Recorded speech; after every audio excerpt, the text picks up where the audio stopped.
মাটাল অবস্থা চলছে বাংলাদেশের রাজনীতিতে। ডোনাল্ড ট্রাম্পের বাংলাদেশ প্রসঙ্গে যে বক্তব্য, সেই বক্তব্য আসলে কার পক্ষে গিয়েছে? যারা শেখ হাসিনা বিরোধী তাদের পক্ষে, নাকি যারা শেখ হাসিনার পক্ষে বা হাসিনাপন্থী তাদের দিকে গিয়েছে? এই প্রশ্নে সোশ্যাল প্ল্যাটফর্মে রীতিমতো যুদ্ধ চলছে। ডোনাল্ড ট্রাম্প, তিনি মার্কিন প্রেসিডেন্ট, নরেন্দ্র মোদী ভারতের প্রধানমন্ত্রী, তিনি আমেরিকা সফর করছেন এবং সেখানে দুদেশের স্বার্থ সংশ্লিষ্ট নানান বিষয় নিয়ে তাদের মধ্যে অনেক আলাপ আলোচনা হয়েছে। পরবর্তীতে ওভাল অফিসে তারা যখন সংবাদ সম্মেলনে আসেন, দুজন তারা নানান বিষয় নিয়ে কথা বলেন এবং সেখানে ইউক্রেন রাশিয়া যুদ্ধ নিয়ে যখন কথা হয়, তখন ইউক্রেন রাশিয়া যুদ্ধ নিয়ে ভারতের ভাবনা কি, ঠিক এমন একটি প্রশ্ন বা করা হয় এবং সেখানে আবার জোরে দেওয়া হয় ডোনাল্ড ট্রাম্পকে একটি প্রশ্ন যে বাংলাদেশের ক্ষমতার পরিবর্তনে মার্কিন ডিপ স্টেটের কোনো ধরনের ভূমিকা রয়েছে কিনা, ইউএসএইডের কোনো ধরনের ভূমিকা রয়েছে কিনা, এবং সেখানে ডক্টর মোহাম্মদ ইউনূস সাহেব, আমাদের অন্তর্বর্তীকালীন সরকার প্রধান উপদেষ্টা, তার নামও সেখানে উল্লেখ করা হয় এবং এটার উত্তর দিতে গিয়ে ডোনাল্ড ট্রাম্প আসলে পুরোপুরিভাবে আমেরিকার দিকে যে অভিযোগের আঙুল ছিল সেটা অস্বীকার করেছেন। ডোনাল্ড ট্রাম্প তিনি বলেছেন যে তিনি আসলেই ডিপ স্টেটের যে ভূমিকার কথা বলা হচ্ছে এমন কোনো বিষয় তিনি জানেন না, বা এটি নাই, ডিপ স্টেটের কোনো ভূমিকা রাখেনি, তিনি এমনটা বলেছেন। এবং পরবর্তী যে অংশটা তিনি বলেছেন সেটা সবচেয়ে গুরুত্বপূর্ণ এই আলোচনায়, বা সেটা সবচেয়ে বেশি গুরুত্বপূর্ণ বাংলাদেশের জন্য, যে বাংলাদেশের ক্ষমতা পরিবর্তনের এই ব্যাপারটুকু নিয়ে ডোনাল্ড ট্রাম্প আসলে তিনি নিজে কিছু বলেননি, তিনি উল্টো নরেন্দ্র মোদীর দিকে ব্যাপারটা এগিয়ে দিয়েছেন যে তিনিই বলবেন।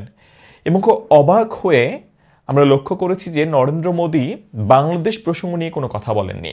তিনি ইউক্রেন রাশিয়ার সেই সংকট নিয়ে তিনি কথা বলেছেন এবং এতেই দুই পক্ষের মানুষ ডোনাল্ড ট্রাম্পের এই যে এড়িয়ে যাওয়া বাংলাদেশ প্রসঙ্গ, বা নরেন্দ্র মোদী যে বাংলাদেশ প্রসঙ্গে কোনো ধরনের কর্ণপাত করেননি বা কোনো ধরনের কথা বলেননি, এই যে ব্যাপারটা নিয়ে মোটামুটিভাবে এক পক্ষ মনে করছে যে যারা হাসিনা বিরোধী তারা মনে করছে যে শেখ হাসিনা ডোনাল্ড ট্রাম্পের প্রতি যেভাবে আশা নিয়ে তাকিয়েছিল সেটা ধূলিসাৎ হয়ে গেছে, বা নরেন্দ্র মোদী ডোনাল্ড ট্রাম্পের কাছে শেখ হাসিনার পক্ষে কোনো ধরনের সিগন্যাল পাননি।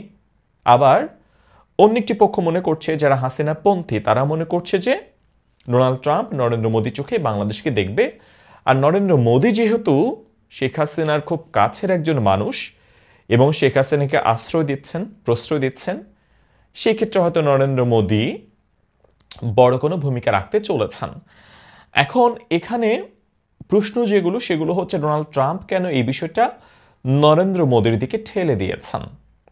একটা ব্যাপার এখানে হতে পারে যে ডোনাল্ড ট্রাম্প ডিপ স্টেটের ভূমিকা কেন অস্বীকার করলেন, সেটা নিয়েও হাসিনা বিরোধী যারা তাদের প্রচুর উৎসাহ উদ্দীপনা আমরা দেখতে পাচ্ছি সোশ্যাল প্ল্যাটফর্মে। এখন ধরেন কোনো দেশের সরকার প্রধান, কোনো দেশের রাষ্ট্রপ্রধান, তিনি কি কোনোভাবেই পাবলিক প্ল্যাটফর্মে এটা স্বীকার করবেন যে আমাদেরই একটা অংশ অন্য একটি দেশের সরকারের পরিবর্তনে ভূমিকা রেখেছে?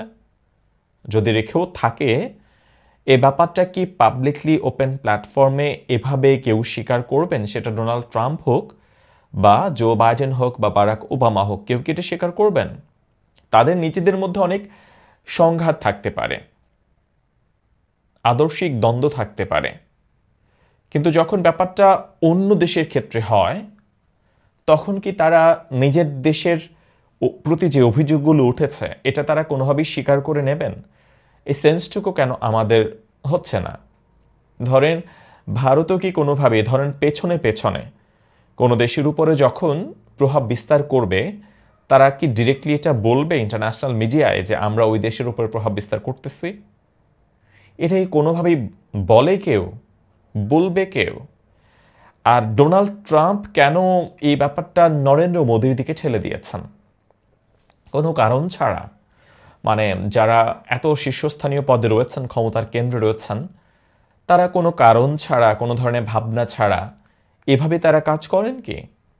যেটা কোনোভাবেই মনে হয় না। এবং ডোনাল্ড ট্রাম্প যে নরেন্দ্র মোদীর দিকে ব্যাপারটা ঠেলে দিয়েছেন, এটা তো একটা বিষয়তে স্পষ্ট যে হয়তোবা বাংলাদেশের পরিস্থিতি নিয়ে ডোনাল্ড ট্রাম্প আসলে ঠিক নরেন্দ্র মোদীর সাথে আলোচনা করেই ব্যাপারটা হয়তো ঠিক করছেন বা ঠিক করবেন। হয়তোবা নরেন্দ্র মোদীর চোখে বা ভারতের চোখে তিনি হয়তো বা বাংলাদেশের ব্যাপারটা দেখতে চাইবেন, না হলে তো ডোনাল্ড ট্রাম্প নিজেই সেই প্রসঙ্গে উত্তর দিতেন, তাই নয় কি? তিনি কেন এটি নরেন্দ্র মোদীর দিকে দিচ্ছেন? কেন? তার কারণ কি এটা হতে পারে যে তিনি আসলেই নরেন্দ্র মোদীর মাধ্যমেই বাংলাদেশটাকে ডিল করতে চাইছেন? এরপর বিক্রম মিস্ত্রি তিনি আবার কথা বলেছেন বা সাংবাদিকরা তার সঙ্গে যোগাযোগ করেছেন এই প্রশ্ন নিয়ে।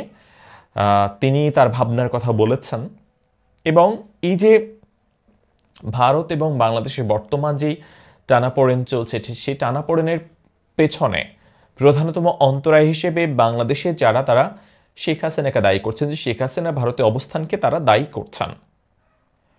বাংলাদেশের পক্ষ থেকে বারংবার ভারতের দিকে অনুরোধ জানানো হয়েছে শেখ হাসিনা যেন কোনোভাবেই রাজনৈতিক বক্তৃতা বিবৃতি তিনি না দেন, তিনি ভারতে থাকতে পারেন, এটা প্রধান উপদেষ্টা তিনিও বলেছিলেন এর আগে।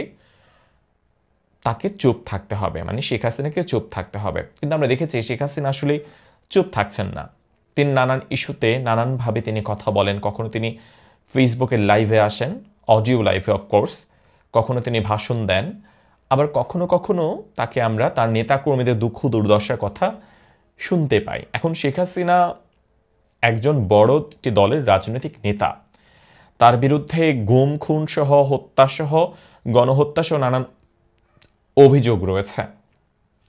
তিনি দেশের বাইরে রয়েছেন, তার যে অগণিত নেতাকর্মী তিনি তাদের উদ্দেশ্যে কোনো বক্তব্য তিনি রাখতে পারেন, বাট তার বক্তব্যে তিনি হিংসাত্মক কথা, ধ্বংসাত্মক কথা, উস্কানিমূলক কিছু বলেন কিনা সেটা হচ্ছে কনসার্নের বিষয়।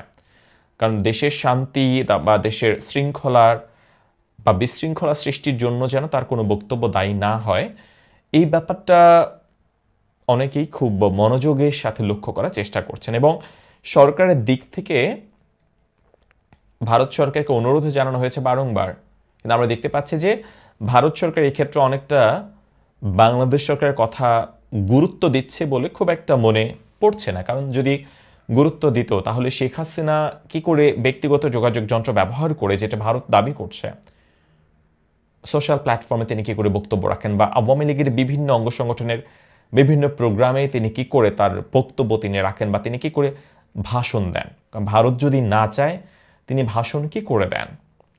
আর নরেন্দ্র মোদী আমেরিকায় গিয়েছেন, বাংলাদেশ প্রসঙ্গ নিয়ে তো অবশ্যই তিনি ডোনাল্ড ট্রাম্পের সঙ্গে তিনি কথা বলেছেন বা বলবেন, এটাই তো স্বাভাবিক।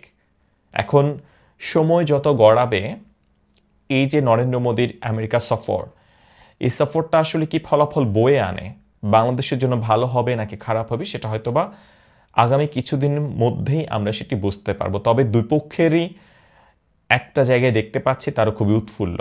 হাসিনা বিরোধীরা যেমন উৎফুল্ল, একই রকমভাবে হাসিনা পন্থীরাও উৎফুল্ল, যে যার যার মতো করে ভেবে নিয়েছে।